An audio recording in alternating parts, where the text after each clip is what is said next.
Drill में 3 साल की मासूम बच्ची चेतना फंसी हुई है। सुरंग खुदाई के दौरान वहां पर जो मिट्टी एकत्रित हो रही है उसे बाहर निकाला जा रहा है। ये बड़ी अपडेट आ रही है और उस हार्ड पत्थर की चट्टान आने से इतना समय लग रहा है क्योंकि जो सुरंग खोदी जा रही है उसके अंदर जो चट्टान भरा पत्थर आया है उसे मैनुअली हटाने की कोशिश की जा रही है। एनडीआरएफ की टीम चट्टान में ड्रिल करने की लगातार कोशिश कर रही है। उसमें कई सारी परेशानियां भी आ रही हैं, लेकिन उन सारी परेशानियों को दूर करके, उन सारी परेशानियों को दरकिनार करके रेस्क्यू टीम लगातार कोशिश करे। एनडीआरएफ की टीम चट्टान में ड्रिल करने की यहां पर कोशिश कर रही है। नेचुरल हवा देने के लिए बीच बीच में जब थोड़ा वहाँ पे डस्ट उड़ता है, क्योंकि पत्थर जब तोड़ते हैं तो डस्ट काफ़ी उड़ता है, तो उसको निकालने के लिए कंप्रेसर भी हमने साथ में रखा। बीच बीच में डस्ट को बाहर निकालते हैं। तो जब ड्रिल करते हैं तो धुआं उड़ता है, साथ में दिखता भी नहीं कोई। कई बार वो धुआं उड़ के जो हमारा आई प्रोटेक्टर होता है, ग्लास होता है, उसके ऊपर जम जाता है। बार बार उसको हटाना पड़ता है। कई बार आंख बंद करके भी ड्रिल करना पड़ता है। तो छोटे छोटे पत्थर उसमें जो उछलते हैं, जो सीधे आंख में लगते हैं, कई बार हमको लगता है कि घुस तो नहीं गया। अगर थोड़ा भी मोटा आ गया तो पत्थर अगर उछल के आ गया तो आंख भी खराब हो सकती है। तो आंख में कई बार लगता है तो हमको लगता है कि लग तो नहीं गया, देखते हैं। तो चुनौतियाँ बहुत है। पत्थर पे जब हम पिन को उसको रखते हैं, पॉइंट बिट को रखते हैं, तो अगर थोड़ा भी उसमें प्रेशर कम होता है तो बिट खिसक के या उछल के दूसरी साइड चला जाता है, इसलिए जवानों को चोट लगने का भी डर रहता है उसमें।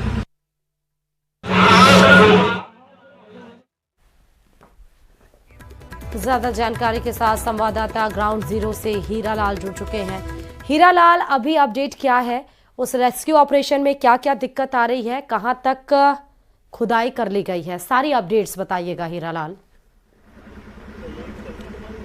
जी, मैं बताना चाहूंगा कि जो सुरंग बनाई जा रही है करीबन 4 फीट तक की सुरंग बना ली गई है। फिलहाल रेस्क्यू ऑपरेशन 152 घंटे से लगातार जारी है, लेकिन जो चुनौती है वो कहीं ना कहीं बाधक बन रही है। कभी बारिश बाधा बनती है, कभी जो निर्णय क्षमता है वो भी बाधक बनी थी।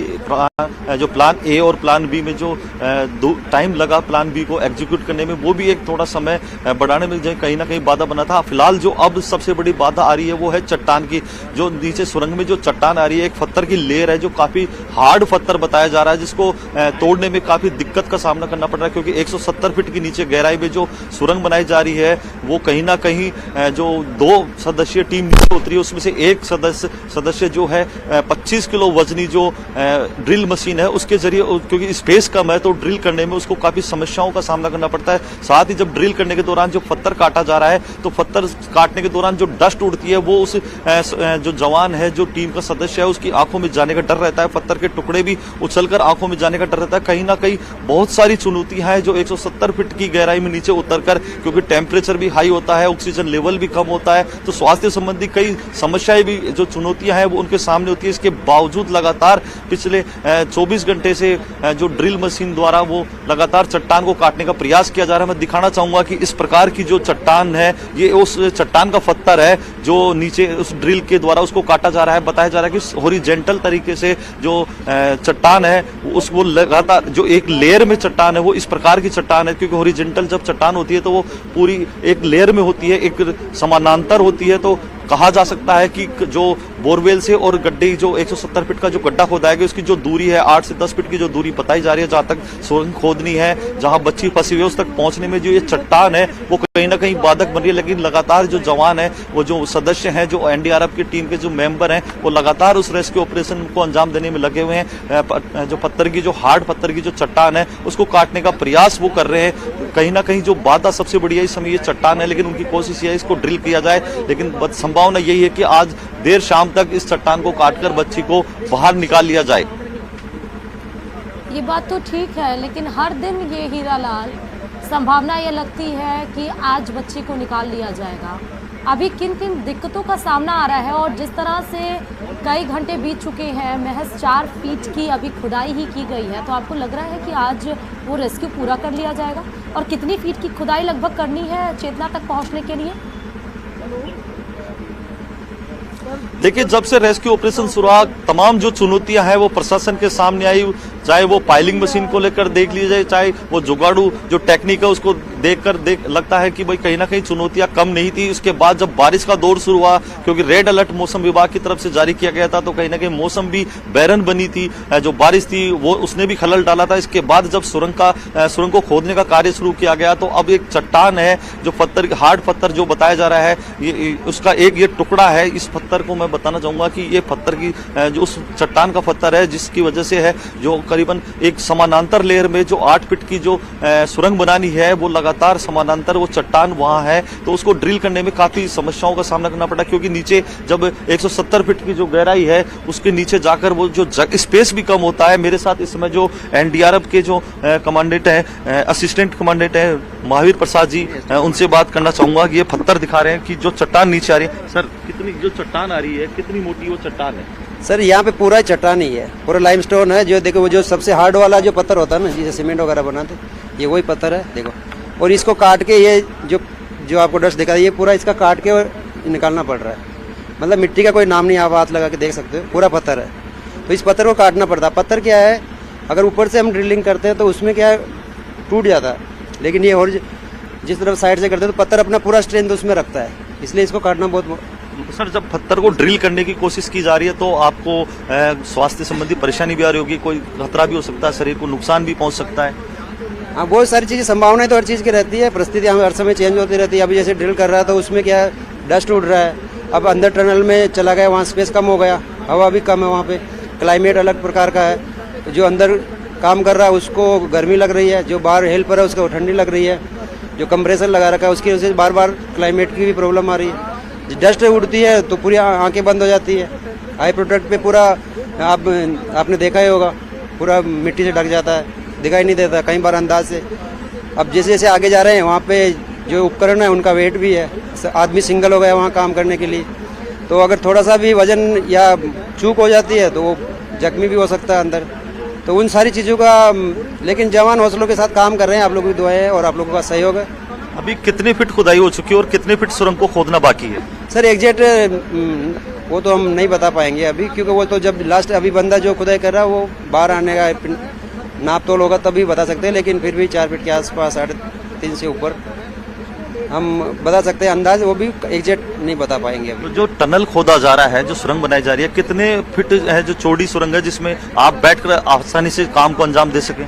सर देखो, ये चीज़ें बाहर हम बात करना आसान होता है, लेकिन क्या है, जैसे पहले हम सोच रहे थे कि 2 फीट का डाया लेके चलेंगे, तो जब हार्ड पत्थर होने के बाद में हमने उसको डाया, जब मैं शुरू में गया था तो मैंने देखा कि हम इसका डाया बढ़ा सकते हैं, तो फिर उसको हमने डबल किया बाहर से। अब धीरे धीरे डाया अंदर कम है, तो जाने के लिए स्पेस या काम करने के लिए स्पेस एक आदमी कर पा रहा है। 2 आदमी काम कर रहे थे पहले, एक साथ काम कर रहे थे, अब सिंगल आदमी काम कर रहा है, दूसरा हेल्प कर रहा है। अब जैसे सुरंग थोड़ा आगे बढ़ गया तो 2 बंदे अंदर रहेंगे, एक दूसरे की हेल्पर और उसका एक काम करने वाला, एक बंदा बाहर रहेगा जो उनका दूसरा कोई कम्युनिकेशन या कोई इक्विपमेंट की जरूरत पड़ रही है तो वो उनके लिए एक।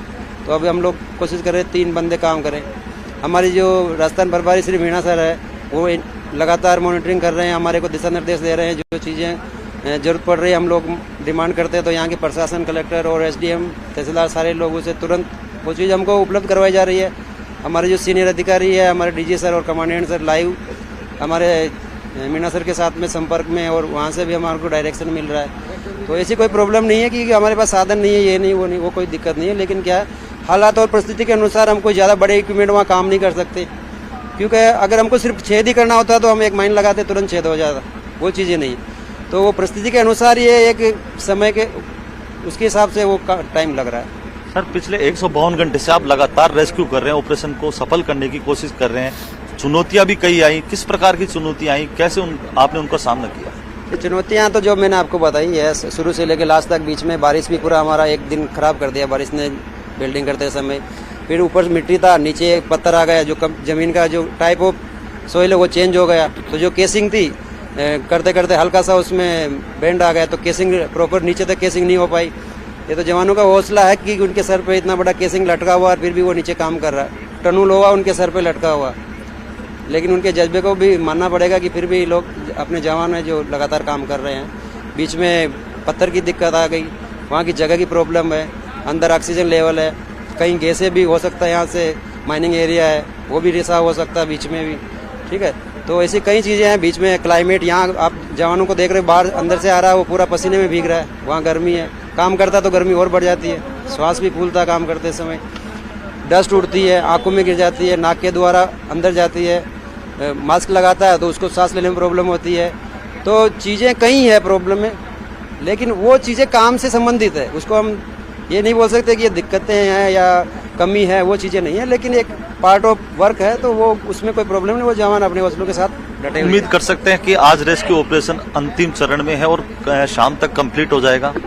टाइम बोर्ड हम बता नहीं सकते, क्योंकि आपको पता परिस्थितियाँ हर समय बदलती रहती है, प्लानिंग बदलती रहती है, काम बदलते रहते हैं। अभी हम और नए नए इक्विपमेंट यूज़ कर रहे हैं और ट्राई कर रहे हैं, जैसे भी जो भी संभावनाएं दिखती है वो संभावनाओं को हम यूज़ कर रहे हैं, और सारे लोग लगे हैं, सारा प्रशासन लगा हुआ, आप लोग भी हमारे साथ सहयोग कर रहे हैं, पब्लिक भी सपोर्ट में है, सारा प्रशासन सपोर्ट में है, तो हम उम्मीद करेंगे जल्दी ये खत्म करें।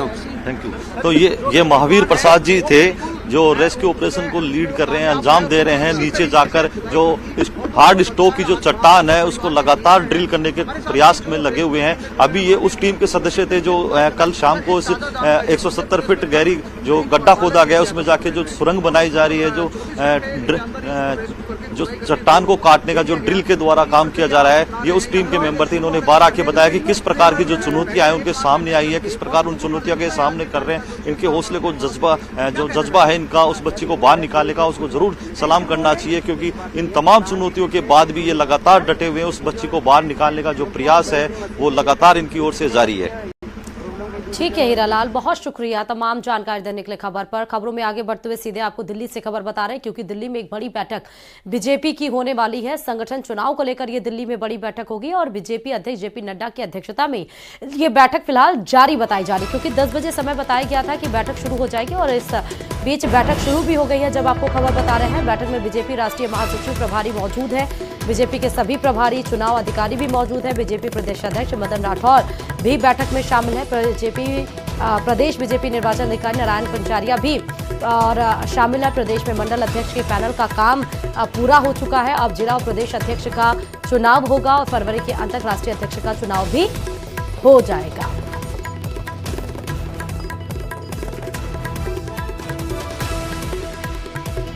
ज्यादा जानकारी के साथ संवाददाता विनीत इस खबर पर जुड़ चुके हैं। विनीत, अभी जब बैठक होने वाली थी तब इस खबर पर अपडेट दे रहे थे, लेकिन अब तो बैठक शुरू भी हो चुकी है, क्या कुछ जानकारी?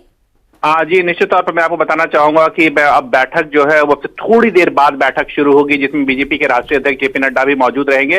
साफ तौर पर यहाँ पर मैं मदन राठौर जो है वो इस बैठक में पहुंच गए हैं। साफ तौर पर संगठन पर्व को लेकर के मंथन जो है वो किया जाएगा, क्योंकि बीजेपी में लगातार यह दावा करती है कि वो दुनिया की सबसे बड़ी पार्टी है और बहुत ही लोकतांत्रिक पार्टी है, जिसमें सभी स्तरों पर चुनाव होते हैं। तो सबसे पहले बीजेपी ने सदस्यता अभियान चलाया, उसके बाद में जो है वो सक्रिय सदस्यता अभियान चलाया, जिसमें दोनों ही बार में प्रधानमंत्री नरेंद्र मोदी जो है वो पहले सदस्य बने, सक्रिय सदस्य प्रधानमंत्री नरेंद्र मोदी ही बने। उसके बाद जो है बीजेपी जो है वो अब मंडल स्तर पर, जिले स्तर पर, राज्य स्तर पर और फिर अंतिम में राष्ट्रीय स्तर पर अध्यक्ष पद का चुनाव होगा। और इसी को लेकर के कवायद जो है वो यहाँ पर चल रही कि आखिरकार किन में राज्यों में कितनी प्रगति की, कितने में जिले स्तर पर चुनाव हुए हैं या फिर मंडल स्तर पर चुनाव हुए हैं या फिर मंडल अध्यक्षों की नियुक्ति जो है वो कितनी कर ली गई है, इसको लेकर के यहाँ पर समीक्षा बैठक जो है वो यहाँ पर की जाएगी। अगर हम राजस्थान की बात करें तो राजस्थान से जो प्रदेश अध्यक्ष हैं बीजेपी के मदन राठौर, वो इस बैठक में शामिल हो रहे हैं। साथ ही साथ जो संगठन महामंत्री हैं वो भी इस बैठक में आए हुए हैं। तो साफ तौर पर राजस्थान की रिपोर्ट जो है वो दी जाएगी कि आखिरकार राजस्थान में किस मुद्दे पर या फिर राजस्थान में जो संगठन पर्व चल रहा है उसमें पार्टी ने कितनी प्रगति की, इसको लेकर के यहाँ पर जो है वो रिपोर्ट देंगे। साथ ही साथ में आगे की कार्रवाई को लेकर के भी यहाँ पर चर्चा की जाएगी कि आखिरकार प्रदेश अध्यक्षों के जिस तरह से चुनाव होने हैं। हालांकि मैं राजस्थान की बात करें तो इसकी संभावना बहुत कम है कि प्रदेश अध्यक्ष जो है वो बदले जाएंगे, लेकिन मैं अन्य राज्यों में जहां पर प्रदेश अध्यक्षों को कई ऐसे राज्य हैं, चाहे यूपी की बात करें या फिर कई ऐसे राज्य हैं जहां पर प्रदेश अध्यक्षों को जो है वो बदलना है, उनका कार्यकाल जो है वो पूरा हो गया है। तो इसको लेकर के क्या प्रगति हुई, इसकी समीक्षा जो है वो यहाँ पर की जाएगी और इस बैठक की अध्यक्षता जो है बीजेपी राष्ट्रीय अध्यक्ष जेपी नड्डा करेंगे। जी, बैठक में कौन कौन अब पहुंच चुका है विनीत? बैठक में अगर बात करें तो सभी राज्यों के जो प्रदेश अध्यक्ष है वो इस बैठक में पहुंच गए हैं। इसके साथ ही साथ अगर हम बात करें सभी राज्यों के संगठन महामंत्री जो है वो यहाँ पर पहुंच गए हैं। साथ ही साथ जिस तरह से संगठन महापर्व का प्रभारी के लक्ष्मण को बनाया गया है वो इस बैठक में आ गए हैं। संबित पात्रा भी इस कार्यक्रम से जुड़े हुए हैं, वो भी इस बैठक में आ गए हैं। तो लगभग सभी लोग जो है वो इस बैठक में आ गए हैं और अब से थोड़ी ही देर में यह बैठक जो है वो शुरू हो जाएगी। बीजेपी राष्ट्रीय अध्यक्ष जेपी नड्डा के नेतृत्व में यह बैठक जो है वो शुरू हो जाएगी। बीजेपी इस बैठक को जो है वो काफी महत्वपूर्ण मानती है इस लिहाज से भी, क्योंकि अगर हम बात करें जिस तरह से बीजेपी लोकतंत्र की बात करती है, लोकतांत्रिक पार्टी होने की बात करती है, और पिछले दिनों हमने देखा कि जिस तरह से संविधान को लेकर के विपक्षी पार्टियों ने बीजेपी पर आरोप लगाए थे, तो बीजेपी लगातार यह कहती है कि उनके यहाँ पूरी तरह से एक व्यवस्था है जिसमें जिलाध्यक्ष से लेकर के राष्ट्रीय अध्यक्ष तक का चुनाव होता है और इसी प्रक्रिया को वो यहाँ पर पालन कर रहे हैं। तो इस मायने में भी काफी बैठक जो है वो महत्वपूर्ण हो जाती है। बीजेपी राष्ट्रीय अध्यक्ष ठीक है विनीत, बहुत शुक्रिया तमाम अपडेट्स देने के लिए।